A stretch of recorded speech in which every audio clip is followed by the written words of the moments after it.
Claire Adams never thought she'd feel that kind of pull again, not after everything she'd been through. At 36, divorced, and living in a quiet Vermont town, she had carefully rebuilt her life into something manageable, calm, predictable, and safe. She worked as a middle school counselor, spent her weekends helping her sister with the kids, and spent quiet nights alone with a glass of wine and old books. Her heart had been bruised badly before, and she swore she'd never let anyone close enough to do that again. No more late-night texts that meant too much. No more wondering if someone cared. No more pretending that love didn't hurt. She'd made a promise to herself.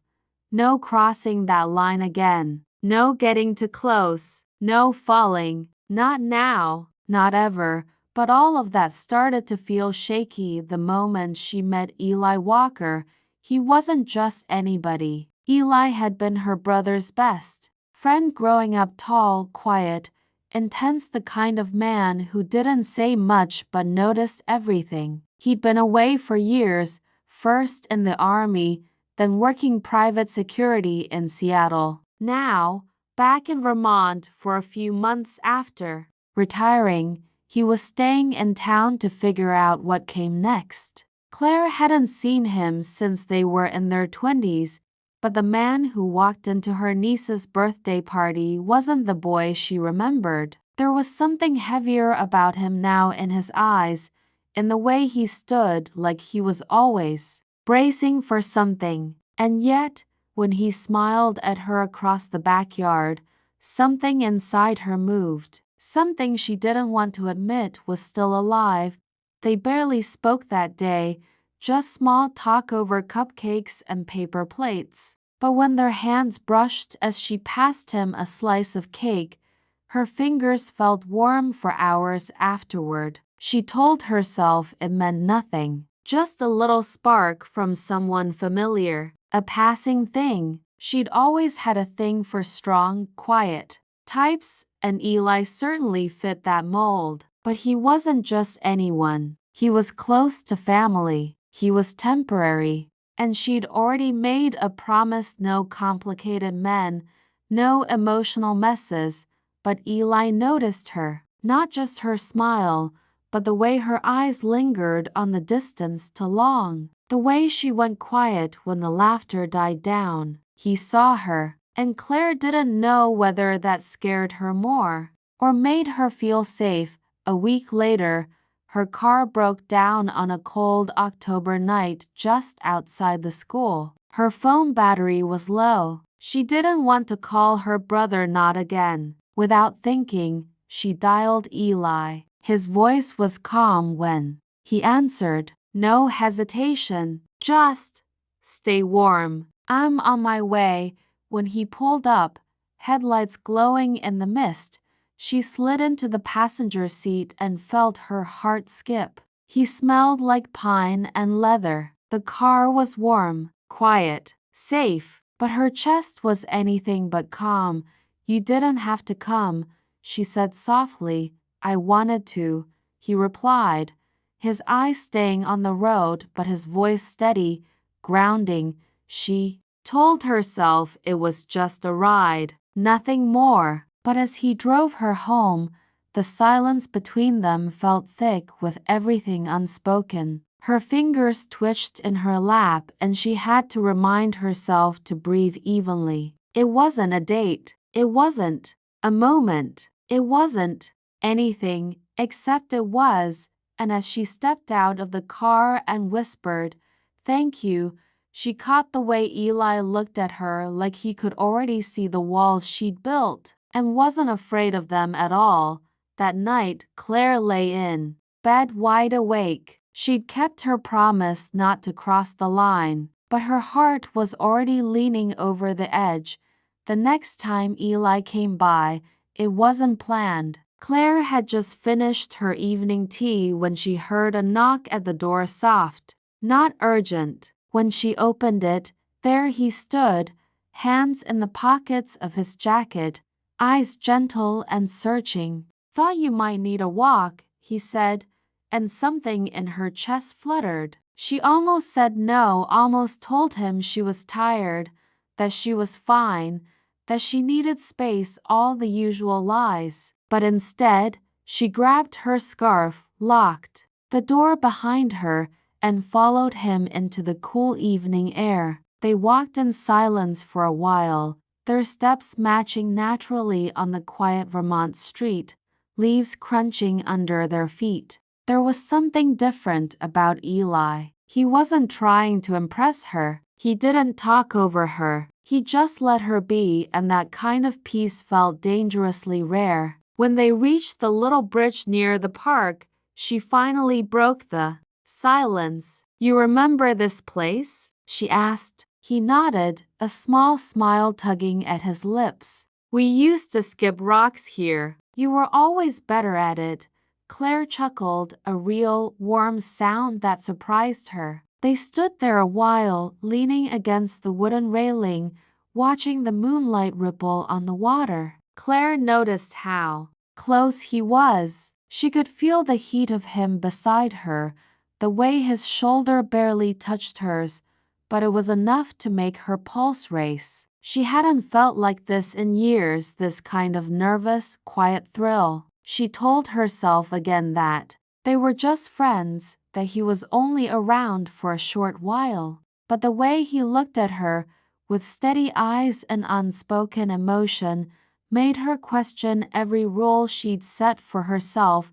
After that night, Eli became a part of her rhythm. He'd stop by after his run, sometimes with coffee, sometimes with nothing. But that calm, steady presence. They didn't talk about the past or the future, just small things, the town, the leaves changing, music they used to like. But in those simple moments, something deeper started to build. One evening, after a long day at school, Claire came home exhausted, her hair in a messy bun, makeup smudged from the rain. She found him waiting on her porch, holding a grocery bag and to take out containers. "Didn't think you'd want to cook," he said with a small shrug. She wanted to cry right then, not because she was sad, but because someone had thought of her, just like that, without being asked. They ate together in her kitchen,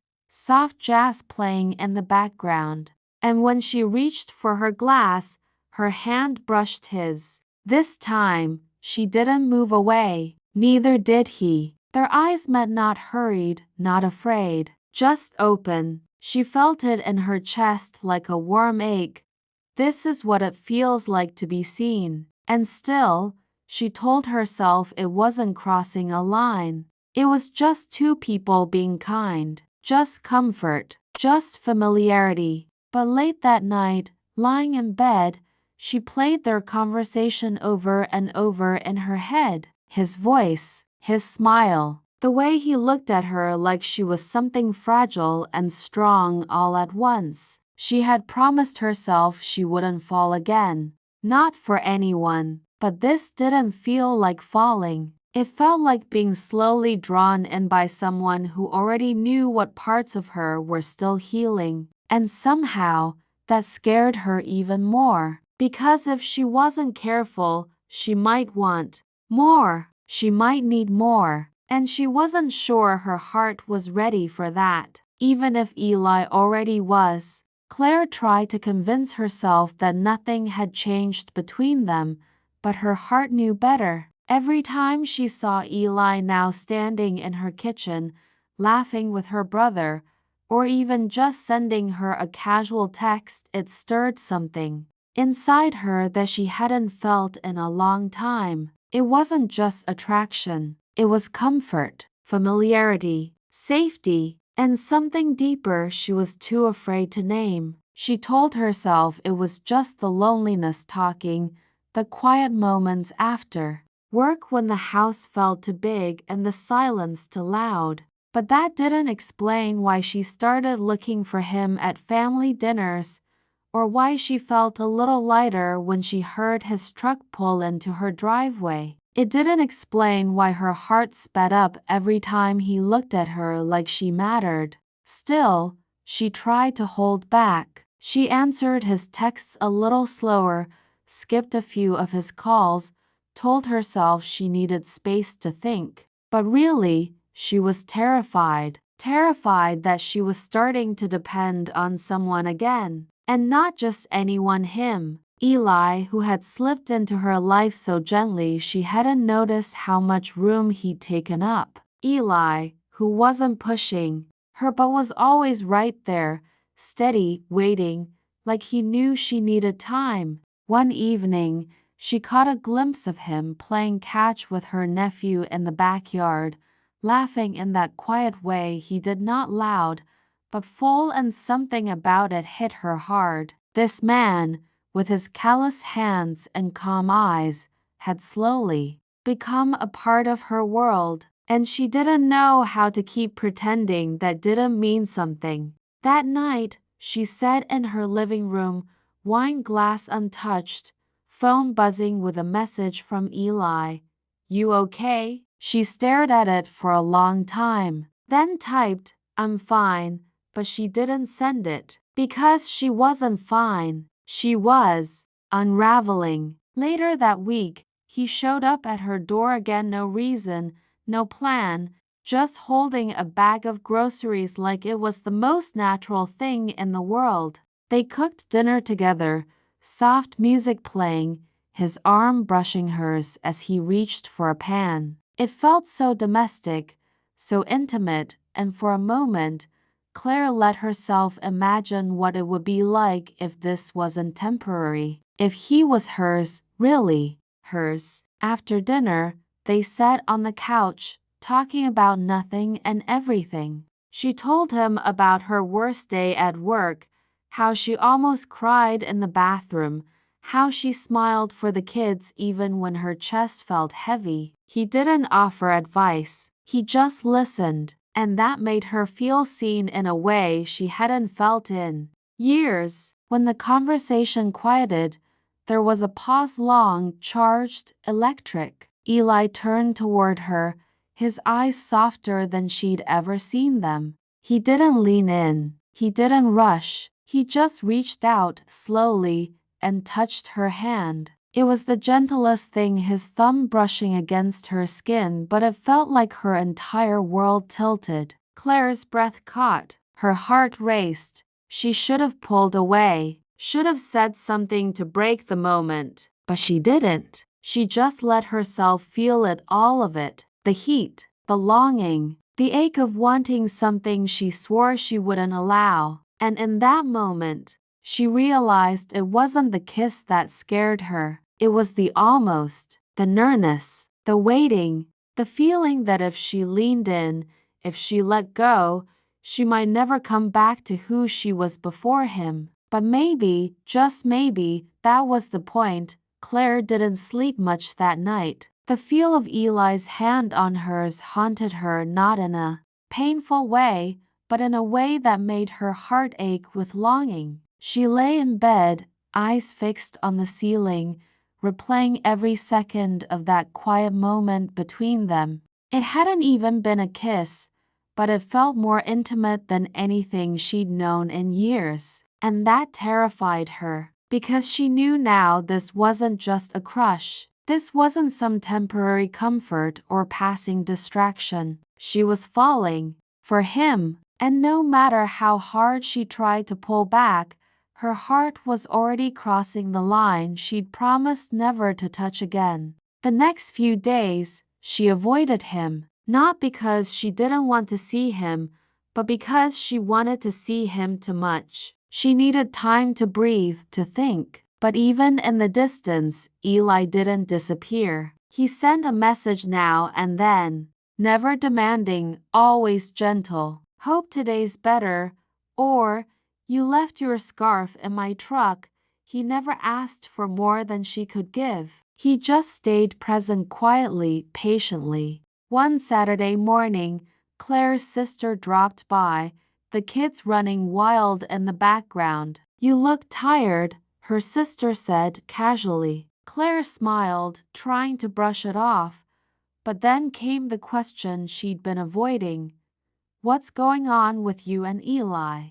Claire paused, eyes low. Nothing. We're just close. Her sister gave her a knowing look, the kind only family can give, the kind that sees past the masks. He looks at you like he already knows he's in love, she said softly. That sentence stayed with Claire all day. That night, she finally called him. Her voice trembled even though she tried to sound casual. Do you want to come over? She asked. He didn't hesitate. He arrived 15 minutes later, hands in his jacket pockets, eyes warm. She didn't waste time with small talk. She stepped aside, let him in, and then just stood there, her heart pounding. Eli, she began, then stopped. Her voice cracked. I didn't mean to fall for you. He took a step closer, his face soft. I know,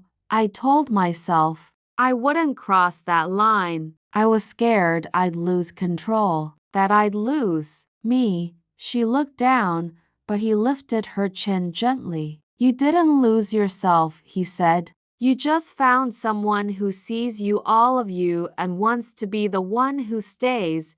She felt her breath catch, tears warming her eyes. But what if I mess it up? She whispered. Eli smiled, a deep, quiet smile that reached his eyes. Then we figure it out together. And then, finally, he kissed her, softly, carefully, like he'd been waiting a long time for her to be ready. It wasn't rushed, it wasn't perfect, but it was real. And in that kiss, Claire felt the walls she'd built start to fall, not in fear, but in relief. Because for the first time in years, she wasn't holding her heart in a fist. She was offering it open, whole, scared but willing. In the days that followed, they didn't rush into labels or promises. They still had fears, baggage, wounds. But there was something different now, something steady and warm. Eli didn't try to fix her. He didn't need her to be anything other than exactly who she was. And that, Claire realized, was the kind of love she'd waited for. The kind she'd almost talked herself out of. The kind that didn't crash in all at once, but instead arrived gently like autumn leaves falling, soft and sure. She had sworn she wouldn't cross the line, but in the end, love had drawn it differently. And this time, she was ready to step over.